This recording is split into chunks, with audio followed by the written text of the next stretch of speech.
I used to have a secret that I swore I would never speak of. It wasn't until my senior year that I decided to confide in a couple of people in whom I thought I could trust.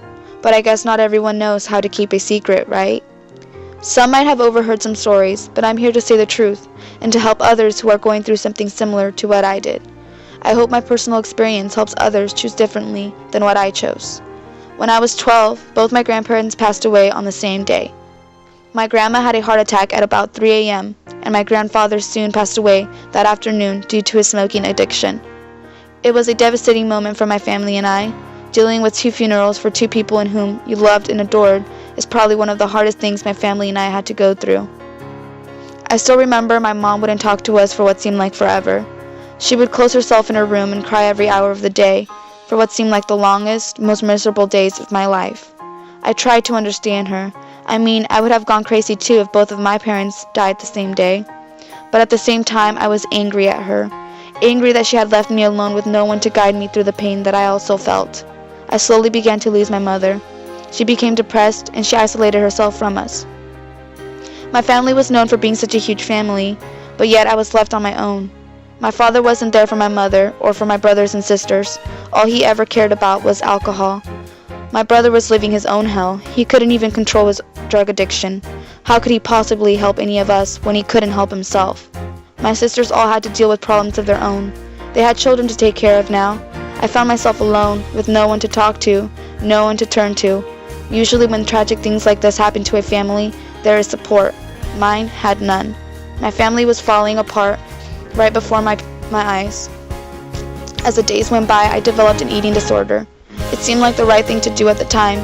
You see, I felt so much better afterwards, so relieved. It soon became a habit, and not too soon after that, I became lost in it all. No one knew, not even my close friends at the time had a clue of what I was doing to my body. I thought it was obvious. I mean, I always complained of being too fat. I felt too big to ever be loved by anyone. My eating disorder was my gateway to feeling a little bit better about myself and about all my problems. When I entered high school, I became involved in sports and clubs. I soon became an athlete, but somehow I still felt the need to make myself hurl. My weight was out of control. It was like a constant roller coaster. It would go up and back down, up and down, never stable or at one spot. My hair got thinner and thinner than it already was. As I got even more involved in school, my habits weren't as bad as before, because I started to have positive things in my life. I hardly had time to even think of the negativity. It wasn't until my sophomore year in high school when I decided to stop. I met a guy whom I soon became close with. We dated for about 2 years, and my addiction slowly began to fade away. I thought I was happy, but in reality, as my sophomore year and junior year went by, I lost contact of the real me. I wasn't happy with my old friends, and soon after that, I was no longer content with my own relationship. It wasn't like my relationship was all bad. As a matter of fact, there were some good times, but towards the end is when I felt lost and confused on what I wanted. I was young. I wanted more. I wanted to be on my own and do my own thing, but at the same time, I didn't want to lose my relationship. I made some stupid decisions along the way that caused my relationship to fall apart. I blamed myself for everything, not realizing that he was also to blame, and that I was being too hard on myself.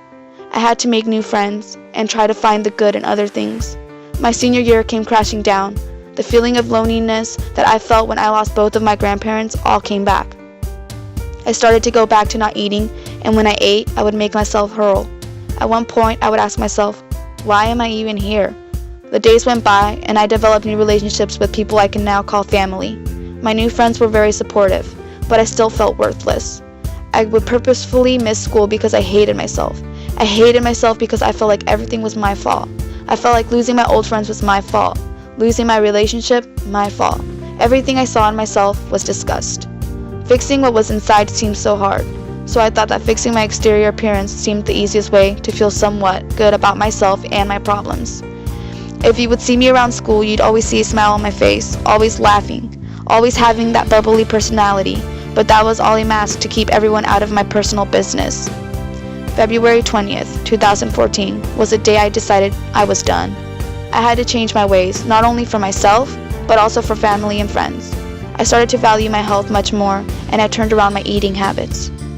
I would have never let any of this be known, but I want others who are going through what I did know that there are others out there who understand, who know exactly how they feel.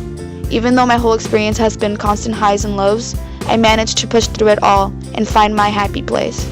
I wouldn't have changed anything that has happened to me, because all of my life experiences have made me the person I am today. I am stronger, independent, and I value others and myself much more than before. You might feel like everything is wrong, but just remember that everything happens for a reason. This I believe.